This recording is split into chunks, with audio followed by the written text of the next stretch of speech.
Իմ անունը Գայանե է, ես մասնագիտության բժիշկ եմ, ուզում եմ ուղղակի մի բան խնդրեմ, այս թուրիմացությունը, որ իմ երեխեքի հետ եղել է, ես չգիտեմ, իմ երեխեքը ամեն կիրակի պատարագի են մասնակցում, իմ երեխեքը կարմիր դիպլոմով ավարտել են միջնակարգը, հիմա դպրոցում են ավագ սովորում, պարապում են, որպեսզի բու ընդունվեն, 4 տարեկանից ես առողջության հետ կապված, որպես մասնագիտության բժիշկ ես հոգ եմ տանում, տարբեր խնդիրներ ունեն, ես խնդրում եմ ուղղակի անաչառ քննություն արվի, բայց ինձ որպես մայր հնարավորություն տրվի, ես երեխուս տանը, գոնե առողջությունը, կյանքը, ես չվտանգվի հանկարծ, քննության խնդրում եմ ուղղակի, ես էդ եմ խնդրում, ես բաց նամակ եմ բան արել, հրապարակել իմ կողմից, հենց ես եմ խնդրել, խնդրում եմ տվեք ինձ հնարավորություն որպես մայր, ես իմ երեխային տանը իմ հսկողության տակ, որպես մասնագիտության բժիշկ, տիրություն անեմ մինչև դատարանը իր քննությունը կատարի, ամեն ինչ ըստ օրենքի լինի, են մյուս տղաս էլ ես կասկածում եմ, որ թոքաբոր բա, հիմա ես ստեղ եմ, պետքա հələ հասկանամ Դավիթը որոշումը պետքա 12-ին բան անեն, կայացնեն, նոր հասկանամ, որ մեկին հասնեմ, մի հատ հետազոտություն անեմ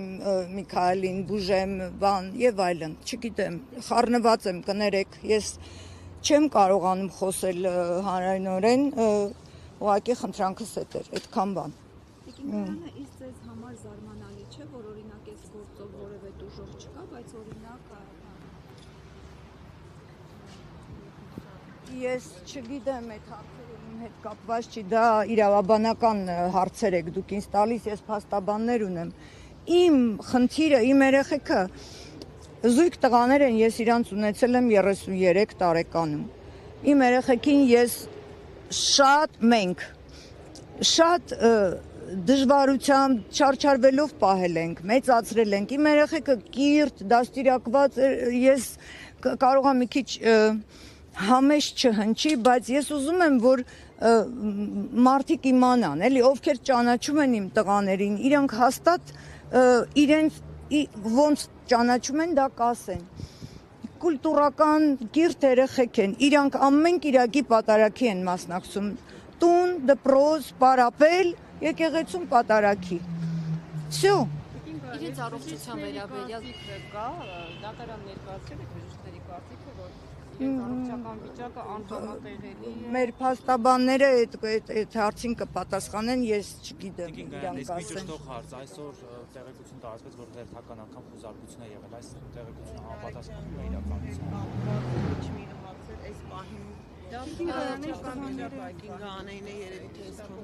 Չգիտեմ, ես Դավիթին այսօր չեմ հասրել, ես պետքա ուզում էի առավոտյան հասնեի գնայի Դավիթին գոնե մի հատ տեսակցության հանձնուկ տայի, հետո վազեի գայի ստեղ,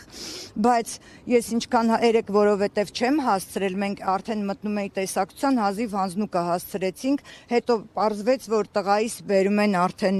բան, Պարուր Սևակի, չգիտեմ, այդ քնչական, հա, մի անգամից մենք գնացինք ընդեղ, էլ չտեսա, այսօր էլ չտեսա, վախեցա երեկվա բանը լինի, չհասցնեմ, դրա համար մի անգամից եկա ստեղ։ Ճանաչելով ձեր որդիների մասնավորապես Դավիթին, ինչպես կբնորոշեք հուզական, պահիտակարված քայլեր, ինչը դրդեց։ Ամենալավը մայրն է, չէ, իր երեխային ճանաչում։ Այդ հրմշտոցի մեջ իմ երեխային կադրերում բոլորը կա, տեսնում եք, որ ինքը ընկնում է, իրան խփում են, ընկնում է, վերակենում, ես դունչը սենց է անում, աղբերը իրան պահում է, օգնում է, հետո այդ հրմշտոցի մեջ բրդում են, բան են անում, երեխա է, կներեք, էլի 18 տարեկան է, դեկտեմբերին է լրացել, բայց իմ երեխան է, ես այդ հրմշտոցի մեջ կարող է ինքը բան է արել, ու ինչ որ չգիտեմ, ես տեղ եմ ուզում կանգնեմ կամ բան, չեմ իմանում, թող անաչառ քննություն լինի, այդ բոլոր վիդեոները, բոլոր տեղերում կա, բոլոր։ Տիկին միայն էս ձեր տղաները քաղաքական ինչ-որ հայացքներ Աբսոլյուտնը ոչ մենք ծնողները, ոչ իմ տղաները, իմ ծնողները եւ այլն սովետական ժամանակվանից հետո մենք ընդհանրապես անկուսակցական ենք, ոչ մի կուսակցության հետ կապ չունենք եւ դա էլ է ինձ համար տանջանք, որ ինչի են մեզ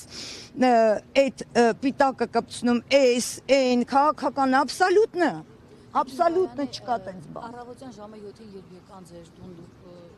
պատմեք պատրաստ եք դրանց։ Ես այդ հարցերին իմ փաստաբաններին խնդրում եմ, ինչ որ իրավական հարցերը, Ինչ որ բաների ինչ էին փնտրում, ինչ